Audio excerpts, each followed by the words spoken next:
চাই নিজেরাই যে এই যে বহিরাগত বর্গী যিনি বিশেষ করে এই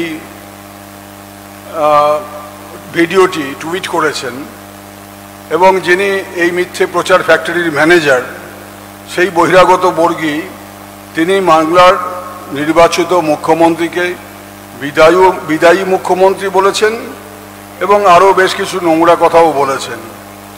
যদিও আমরা জানি যে বিজেপির সংস্কৃতি মানেই নোংরামি এবং অসভ্যতা, আমরা সেই নোংরামি এবং অসভ্যতার প্রতিযোগিতায় কখনো যাইনি এবং যাবও না, কিন্তু বাংলার মানুষের কাছে আমরা ওদের এই নোংরামি এবং অসভ্যতার বিচার চাইছি আবারও এই নির্বাচনের সময়। কারণ আমরা জানি যারা এই নোংরামি এবং অসভ্যতা নিয়ন্ত্রণ করতে পারেন সেই নিয়ন্ত্রক সংস্থার কাছে অভিযোগ জানিয়ে বোধহয় আর কোনো লাভ নেই, কারণ অভিযোগ জানালে পাল্টা অভিযোগ হচ্ছে এবং পাল্টা অভিযোগের বিরুদ্ধে ব্যবস্থা নেওয়া হচ্ছে, কিন্তু আমাদের অভিযোগের সম্পর্কে কোনো বিশেষ ব্যবস্থা নেওয়া হচ্ছে না। যাই হোক, এখন এই যে আমাদের দলনেত্রীর সঙ্গে আমাদের একজন দলীয় প্রার্থীর কথোপকথন, এটা কিভাবে টেপ করা হলো, এটা একটা অত্যন্ত গুরুত্বপূর্ণ এবং স্পর্শকাতর বিষয়। তার মানে আমাদের দেশে যে কেউ চাইলে, বিশেষ করে যারা ক্ষমতায় রয়েছে কেন্দ্রে, তাদের যে কেউ চাইলেই যে কোনো লোকের ফোন ট্যাপ হতে পারে এবং যে কোনো বক্তব্যকে ট্যাপ করে সেটাকে রাজনৈতিক কাজে, ভোটের কাজে সুবিধে পাওয়ার আশায় এটাকে নোংরামির মাধ্যমে ব্যবহার করা হতে পারে। এটাই তার জ্বলন্ত উদাহরণ।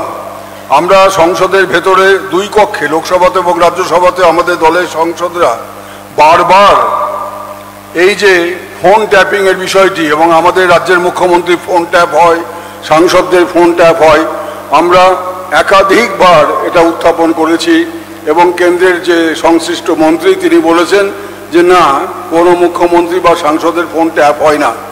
আজকে প্রমাণিত হয়ে গেল যে লোকসভা এবং রাজ্যসভায় যে বিবৃতি সংশ্লিষ্ট মন্ত্রী দিয়েছিলেন ইতিপূর্বে, সেগুলো ছিল মিথ্যে কথা। এবং আজকে এটা তার জ্বলন্ত উদাহরণ যে প্রতিনিয়ত আমাদের কর্মকর্তাদের, আমাদের দলীয় নেতৃবৃন্দের সমস্ত ফোন টেপ করা হয় এবং টেপ করে কারা?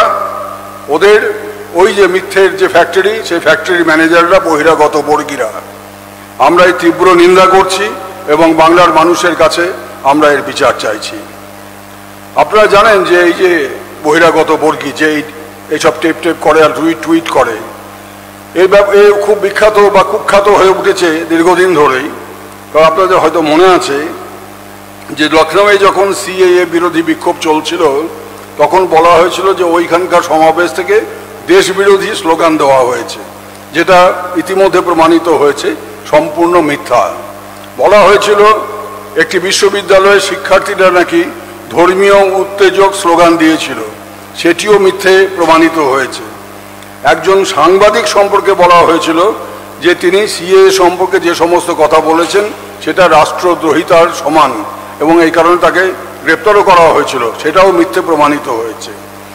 লোকসভা নির্বাচন 2019-এর আগে কলকাতা মহানগরীর বুকে কেন্দ্রীয় স্বরাষ্ট্রমন্ত্রী অমিত শাহ যেদিন রোড শো করছিলেন, সেদিন বিদ্যাসাগর কলেজে বিদ্যাসাগর মূর্তির ওপর বিজেপির যে গুন্ডা বাহিনী আক্রমণ চালিয়ে মূর্তিকে ভেঙে দেয় এবং গোটা কলেজ চত্বরে তছনছ করে দেয়, সেখানেও একটা ছাত্রের বিবৃতিকে দেখিয়ে এরা ব্যাপারটাকে বিকৃত করার চেষ্টা করেছিল, দায়ীটাকে অস্বীকার করার চেষ্টা করেছিল, সেটাও ধরা পড়েছে। সুতরাং বিজেপির এই যে মিথ্যে প্রচারের ফ্যাক্টরি, এটা দীর্ঘদিন ধরে এটা অ্যাক্টিভ রয়েছে বাংলায়। বাংলার নির্বাচনকে লক্ষ্য রেখে এরা দীর্ঘদিন ধরে সব তৈরি করেছে এবং বাংলার মানুষকে বিভ্রান্ত করার চেষ্টা করছে। আমরা এর তীব্র নিন্দা করছি এবং আবারও বাংলার মানুষের কাছে এর বিচার আমরা চাইছি। পরিশেষে আজকে আপনারা নিশ্চয়ই শুনেছেন যে নির্বাচন কমিশন বিভিন্ন রাজনৈতিক দলের সঙ্গে আলাপ আলোচনা করেছে যে কোভিড সংক্রমণ অতিমারি যেভাবে ব্যাপকতা বা ছড়াচ্ছে, এ বিষয়ে কি করণীয়। আমাদের নেত্রী আগেই বলেছেন এবং আমাদের দলের পক্ষ থেকে মহাসচিব শ্রী পার্থ চট্টোপাধ্যায় তিনি নির্বাচন কমিশনের কাছে আমাদের দলের অবস্থান পরিষ্কার করে বলেছেন যে বাকি যে 3টি নির্বাচন দিন রয়েছে নির্বাচনের সেগুলোকে একসঙ্গে করা হোক, তাতে এই ভিড় এড়ানো অনেকটাই সম্ভব হবে এবং কোভিড সংক্রমণ রোখার ব্যাপারে একটা বড় পদক্ষেপ হবে। যাই হোক, আমরা জানতাম যে আমাদের কথা শোনা হবে না, ঠিক তাই হয়েছে এবং বিজেপি এবং তার লেজুর দল সিপিএম এবং কংগ্রেস তারা যে বক্তব্য সাজেশন রেখেছিল সেটা মেনে নিয়েছে তারা। কারণ আমরা দেখতে পেলাম যে হঠাৎ এই একটু আগে নির্বাচন কমিশনের পক্ষ থেকে ফতোয়া জারি করা হয়েছে যে সন্ধ্যে 7টা থেকে সকাল 10টা পর্যন্ত কোনো জনসভা, র্যালি, মোটরসাইকেল র্যালি ইত্যাদি কিছু করা যাবে না। আর কি সব নুকর টুকর বলেছে, ওগুলো বাংলা শব্দ নয় আর ইংরেজি শব্দও নয়, সেটা আমি আর বলছি না। তো মূল ব্যাপারটা হচ্ছে যে সন্ধ্যে 7টা থেকে সকাল 10টা পর্যন্ত কোনো প্রচার করা যাবে না। আপনারা জানেন যে এই সময় সারা বাংলায় একটা গ্রীষ্মের তাপদাহ চলছে। দিনের বেলা মিটিং মিছিল করতে বেশি অসুবিধে, কিন্তু এতৎসত্ত্বেও যেহেতু সময় খুব সীমিত, প্রত্যেকটি রাজনৈতিক দল করছে এবং প্রচুর মানুষের ভিড় হচ্ছে। সন্ধেবেলা আরও বেশি ভিড় হচ্ছে, কারণ তখন তাপমাত্রাটা একটু কমে যায়, বুঝলাম। কিন্তু এটা যে করা হয়েছে এটা মূলত আমাদের যেটা মনে হচ্ছে দিনের বেলা কিছু করা হলো না, আর সন্ধেবেলার করা হচ্ছে কেন না, সন্ধেবেলা 7টা থেকে সকাল 10টা পর্যন্ত আর কোনো কিছু হবে না মিটিং ফিটিং, যাতে দিল্লির পরিযায়ী যারা নেতারা আছেন সেই বহিরাগত বর্গীরা আর পরিযায়ী নেতারা তারা কয়েক ডজন বিশেষ বিমান ভাড়া করেছে ওই ইলেকশন বন্ডের টাকায় আর অন্য কোনো ফান্ড থেকে, আর প্রচুর হেলিকপ্টারও ভাড়া করেছে। তারা যাতে সারাদিন প্রচার টোচার করে সন্ধ্যের মধ্যে আবার নয়াদিল্লি ফিরে গিয়ে রাজধানীর একটা সুরম্য প্রাসাদে গিয়ে তারা তাদের নৈশ যাপন করতে পারেন, নিশি যাপন করতে পারেন, সেই জন্য এই ব্যবস্থা করা হয়েছে ওদের সুবিধের জন্য। কারণ যদি রাত্রি সন্ধ্যের পরেও যদি প্রচার চলতো তাহলে তাদেরকে কলকাতার হোটেলে থাকতে হতো, সেটাও অবশ্য খুব ভালো হোটেল, সব 5 স্টার 7 স্টার হোটেল, যাই হোক। তো এটা ওদের সুবিধের জন্য করা হয়েছে। কোভিড থেকে সংক্রমণ রক্ষা করা বা সংক্রমণ যাতে ব্যাপকতা না পায়, আরও বৃদ্ধি না পায়, সেদিকে লক্ষ্য করে এটা করা হয়েছে বলে আমাদের মনে হয় না। তবু যেহেতু নির্বাচন কমিশনের নির্দেশ, আমরা ইতিমধ্যে দলের সবাইকে আমরা জানিয়ে দিয়েছি যে সন্ধ্যে 7টা থেকে সকাল 10টা পর্যন্ত নির্বাচন কমিশনের নির্দেশ অনুযায়ী কোনো সভা বা প্রচার, কোনো ধরনের প্রচার আমাদের দল করবে না, এটা আমরা জানিয়ে দিয়েছি। আচ্ছা, এবার ইংরেজিতে আমাদের রাজ্যসভার নেতা এবং মুখ্য জাতীয় মুখপাত্র শ্রী ডেরেক ওব্রায়েন তিনি বলবেন।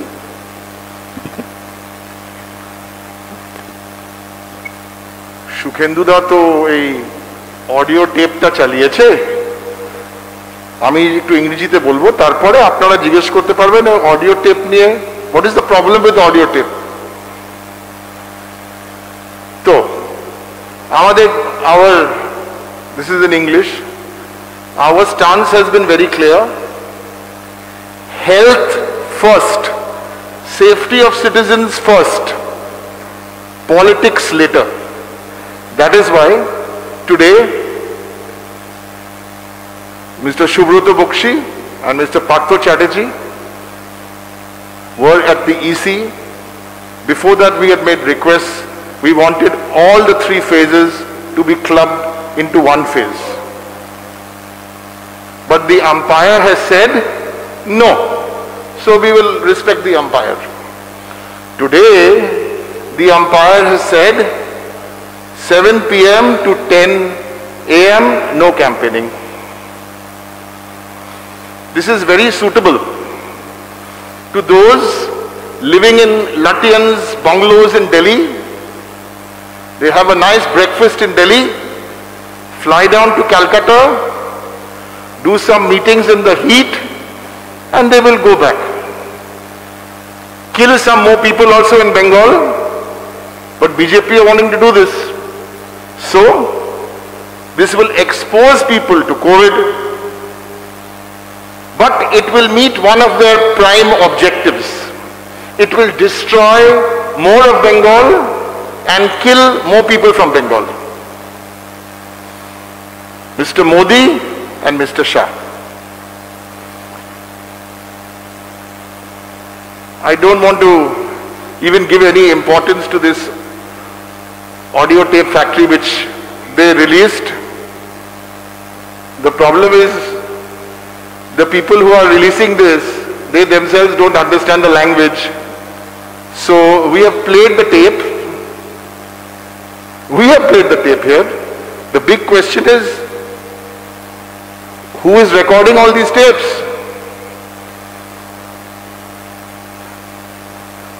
Who is giving such inputs to the Home Minister of the country and everybody else? But we will fight all this politically because tomorrow is phase 5.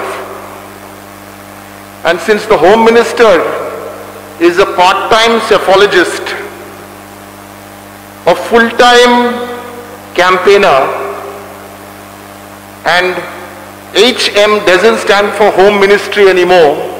For him, it's a hobby. Running the Government of India Home Ministry is a hobby.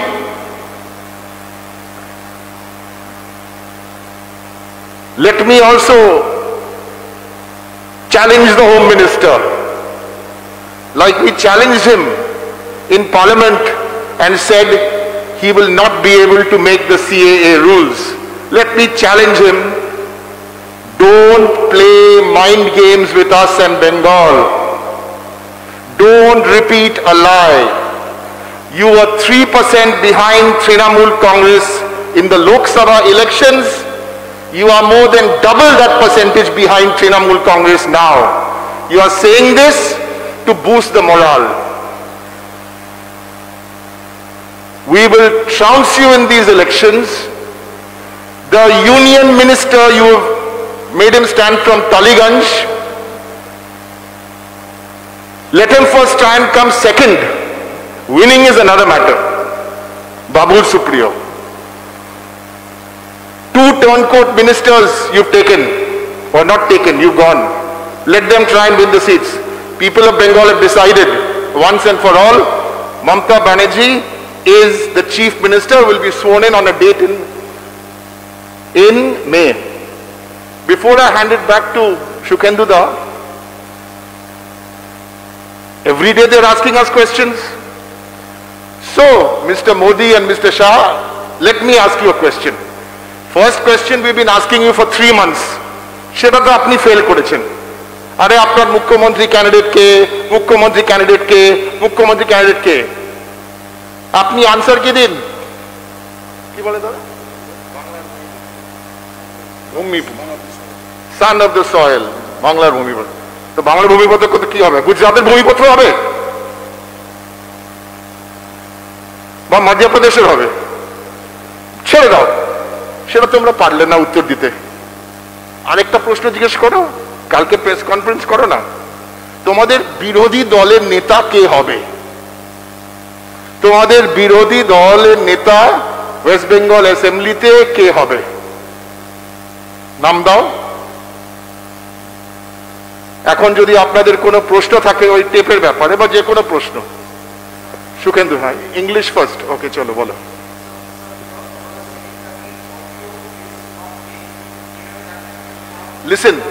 Listen, whether the audio is fake, your own channels are saying not authenticated. Your own channels, all your channels, as journalists, you all are the editors, we are not. You're saying this is not authenticated. So I'm not even going there. Let us assume it is authentic. No, let us assume. We're saying, assume it is authentic. No problem. 2 things.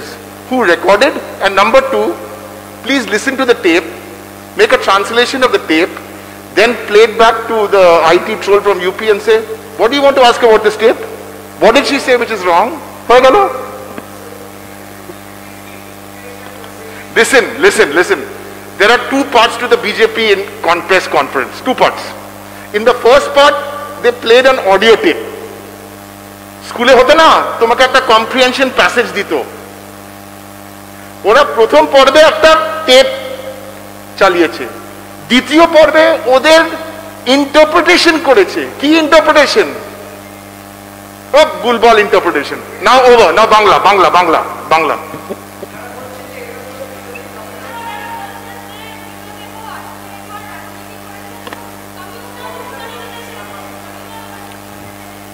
BJP জন্মলগ্ন থেকেই সাম্প্রদায়িক রাজনীতি করছে, অতএব তাদের মুখ থেকে সাম্প্রদায়িক রাজনীতির কথাটা না শোনাই ভালো। প্রথম কথা হচ্ছে আমাদের প্রশ্ন যে শীতলকুচিতে কেন্দ্রীয় বাহিনী গুলি চালিয়েছিল কি চালায়নি, যদি চালিয়ে থাকে কি ঘটনার পরিপ্রেক্ষিতে চালিয়েছিল তার কোনো ব্যাখ্যা এখনো পর্যন্ত পাওয়া গেল না কেন। 3 নম্বর, প্রধানমন্ত্রী নরেন্দ্র মোদী জনসভায় যখন বললেন যে আত্মরক্ষার জন্য নাকি কেন্দ্রীয় বাহিনী গুলি চালিয়েছিল, তারপর থেকে ডাউন দ্য লেভেল সবাই বলতে শুরু করলো এক সুরে, ক্যাকোফনি, যে আত্মরক্ষার জন্য গুলি চালিয়েছিল কেন্দ্রীয় বাহিনী। তা যদি হয় তাহলে তার ভিডিও ফুটেজ কোথায়?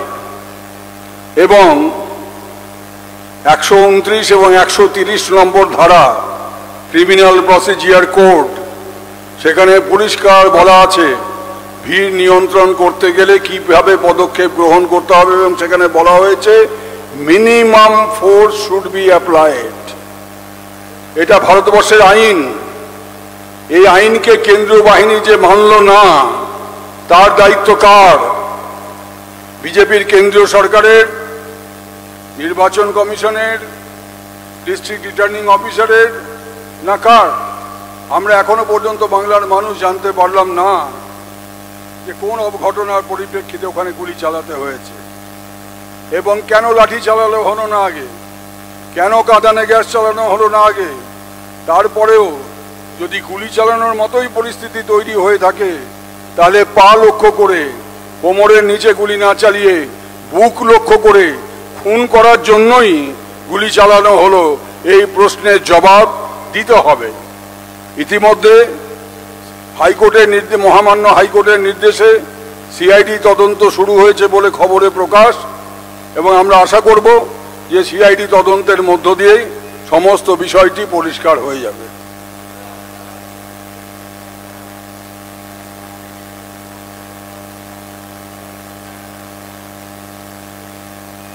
আমরা যখন বিধান ভবন, আমরা যখন তৃণমূল ভবন থেকে আমরা পরিষ্কারভাবে একটা ভিডিও ফুটেজ দেখাচ্ছি, তখন নিশ্চয়ই তার দায়িত্ব আমাদের উপরেই বর্তায়, কারণ ওরা এটা নিয়ে জল ঘোলা করবার চেষ্টা করছে। আমাদের সেই সৎ সাহস আছে যে এর মধ্যে কোনো অন্যায় নেই, কোনো অপরাধ নেই, তাই আমরা এই ভিডিও ফুটেজটা দেখালাম, এবং তাতে যা কথোপকথন পরিষ্কার সবাই শুনলেন আপনারা, যে আমাদের দলনেত্রীর সঙ্গে আমাদের জনৈক প্রার্থীর কি কথাবার্তা হয়েছে। এবং কুচবিহারের শীতলকুচিতে এই ধরনের অন্যায়ভাবে, একতরফাভাবে, যথেচ্ছভাবে গুলি চালিয়ে 4 জন মানুষকে কেন্দ্রীয় বাহিনী যেভাবে হত্যা করেছে, তার পরিপ্রেক্ষিতে তিনি জানতেনই না কি ঘটেছে, এবং সেই সময় ঘটনার বিবরণ শুনে যে কোনো মানুষের উত্তেজিত হওয়া পড়ার কথা, ঠিক স্বাভাবিকভাবেই তার মধ্যেও সেই আচরণ লক্ষ্য করা গেছে, আর এছাড়া অন্য কিছু নয়।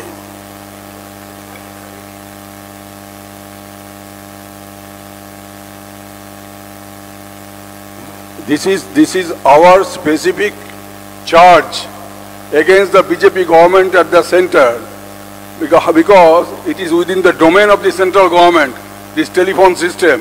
Then how come that the telephone of our chief executive of the state, that is the Honorable Chief Minister, she is an elected Chief Minister of the state, how and why her telephone has been tapped, and who has done this? That should also come to the light.